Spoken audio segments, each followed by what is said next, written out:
السلام علیکم ورحمۃ اللہ تعالی وبرکاتہ۔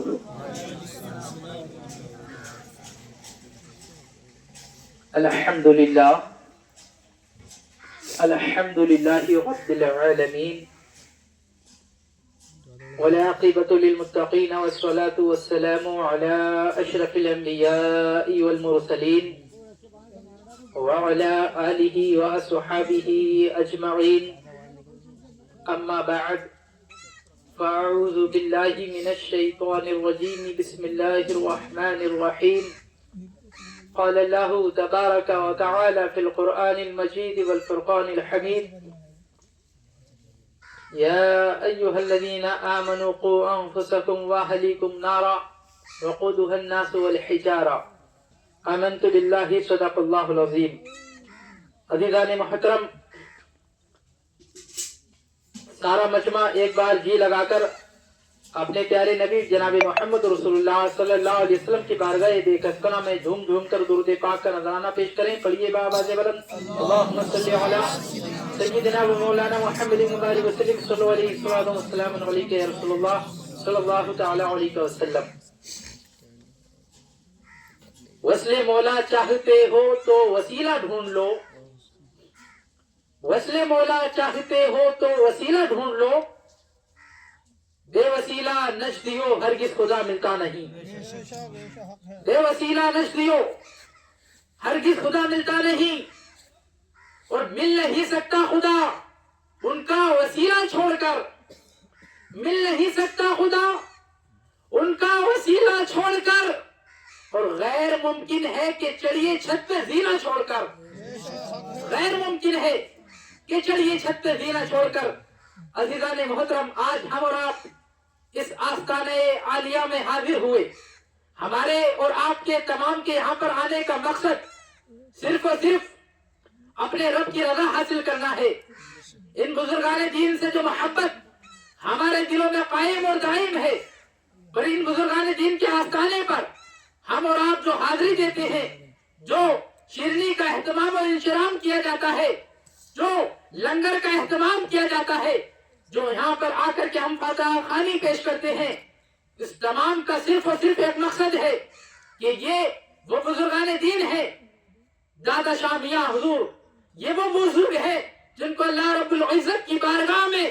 شرف قبولیت حاصل ہے، اللہ کی بارگاہ میں یہ وہ مقبول شخصیت ہے کہ جن کے آستانے میں آ کر کے اگر سچے دل سے ہم دعا کر لیں،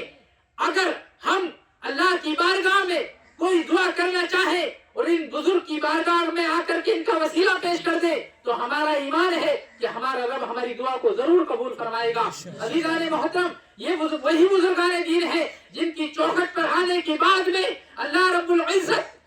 کیا ہم پر خاص فضل و کرم ہو جاتا ہے، کیونکہ یہ وہ بزرگان دین ہیں جنہوں نے پوری زندگی اپنی زندگی کا ایک ایک لمحہ اپنے رب کی رضا حاصل کرنے میں لگا دیا، پوری زندگی انہوں نے اپنے رب کو راضی کرنے کے لیے اپنی زندگی کا ایک ایک لمحہ گزارا ہے۔ اسی لیے آج ہم دادا شاہ میاں سے جو محبت کرتے ہیں، دادا شاہ میاں کے عرس میں جو حاضر ہے، ہمارے یہاں پر حاضر ہونے کی وجہ کیا ہے؟ آج